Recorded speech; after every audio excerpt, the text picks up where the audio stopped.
오늘 여러분들에게 소개를 드리고 싶은 책은 스님의 산뜻한 인간관계 정돈법입니다.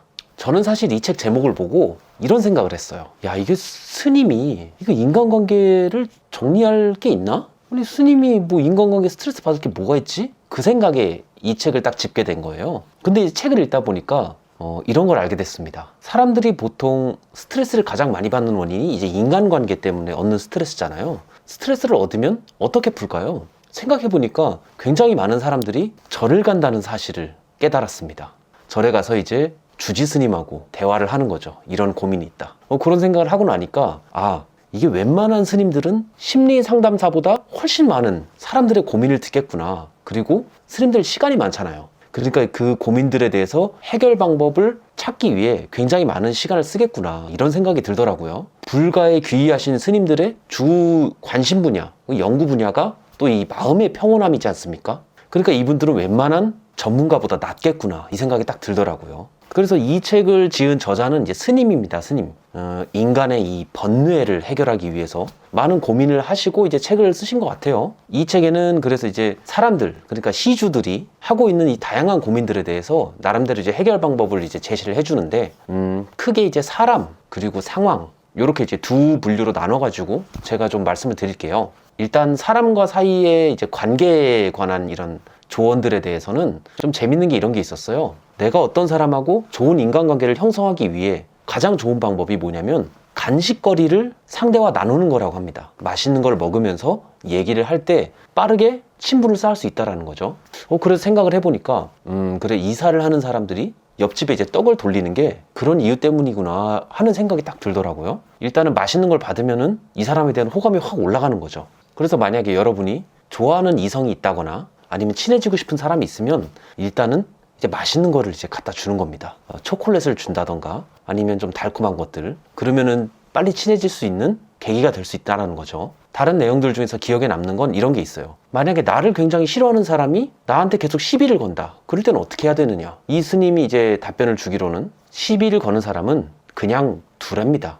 화를 내서 싸우지도 말고 그냥 신경 끄라는 거죠. 왜냐면 내가 이 사람의 시비에 맞서 싸우는 순간 동급이 돼버린다라는 거예요. 근데 내가 이 사람을 대응하지 않는 순간 나는 이 사람보다 더 높은 수준의 경지에서 이 사람을 내려다보게 된다 라고 얘기를 하면서 그 순간에 이미 승부는 났다는 거예요. 왜냐? 나는 이미 높은 마음의 경지에 있기 때문에. 약간 되게 해결 방법이 스님스럽죠. 이거 좀 웃기더라고요. 나는 그 위에서 이제 내려다보는 경지에 있는 사람이기 때문에 이미 승부는 났고, 그리고 내가 그렇게 대응을 하지 않는 모습 자체가 대범하잖아요. 그러니까 이제 주변 사람들도 이 사람은 이상한 사람, 그리고 나는 되게 대범한 사람이 되는 거죠.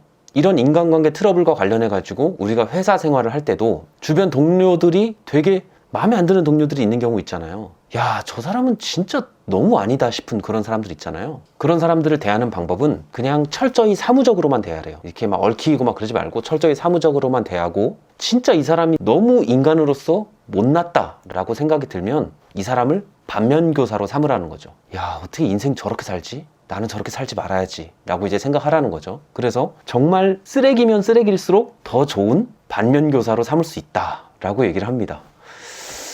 이거를 해결이라고 봐야 되나? 뭐 아무튼 그래요. 그리고 좀 제가 이건 명심해야겠다라고 생각된 부분이 그 부부에 대한 내용이 나옵니다. 부부.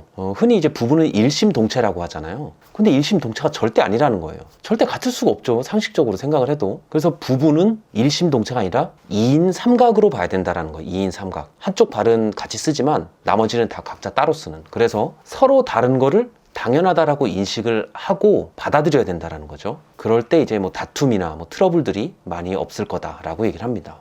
제가 이런 스님들의 얘기 관련해 가지고 제가 법륜스님 채널을 제가 좀 좋아해요. 그래서 차 타고 갈 때 이런 걸 막 듣는데 법륜스님이 얘기하는 거는 되게 간단합니다. 거기서도 이제 부부에 대한 트러블들이 많이 나오잖아요. 뭐 남편이 이래서 싫어요, 뭐 와이프가 이래서 싫어요, 이런 거 나오는데 법륜스님이 항상 하는 말이 이런 겁니다. 냅두라는 거예요. 냅둬. 그 사람은 그렇게 하기 그냥 냅둬. 뭐 남편이 주말에 잠만 잔다? 냅둬. 애들은 네가 데리고 놀러 가면 되잖아. 그러니까 하는 말은 이거예요. 상대방이 뭘 하든 상대방을 컨트롤하려고 하지 말고 신경 쓰지 말라는 거예요. 네가 할 수 있는 일만 해라. 왜 네가 할 수 없는 걸 자꾸 컨트롤하려고 하냐, 이거죠. 좋은 깨달음을 주십니다. 한번 여러분도 보세요. 재밌거든요.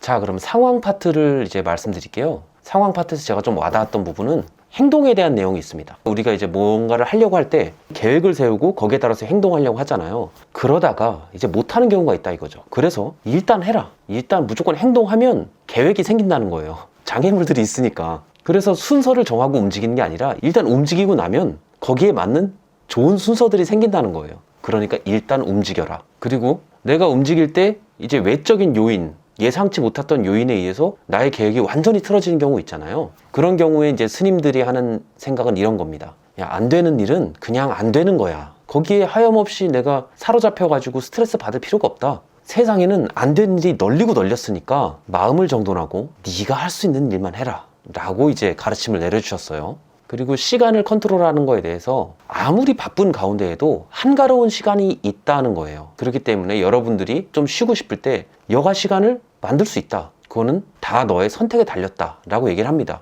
실제로 그런 거죠. 내가 일이 너무 바빠서 쉴 시간이 없다라는 건 일과 휴식 중에 그냥 내가 일을 택한 것일 뿐인 거잖아요. 근데 사실 따지고 보면 내가 이 일을 안 한다고 해서 뭔가 국가에 재난이 발생되거나 내 인생에 굉장히 큰일이 발생되거나 그렇진 않잖아요. 그러니까 내가 그냥 단순히 여가보다 일을 선택한 것 뿐이고 이건 내 선택인데 그것 때문에 이제 스트레스 받는 건 약간 바람직하지 않은 방향이다 라고 이제 얘기를 하는 거죠.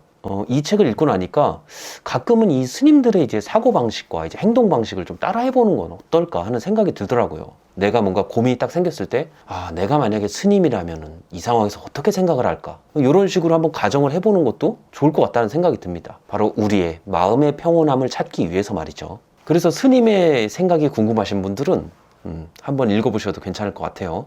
그러면 시주님들 소승은 이만 물러가겠습니다.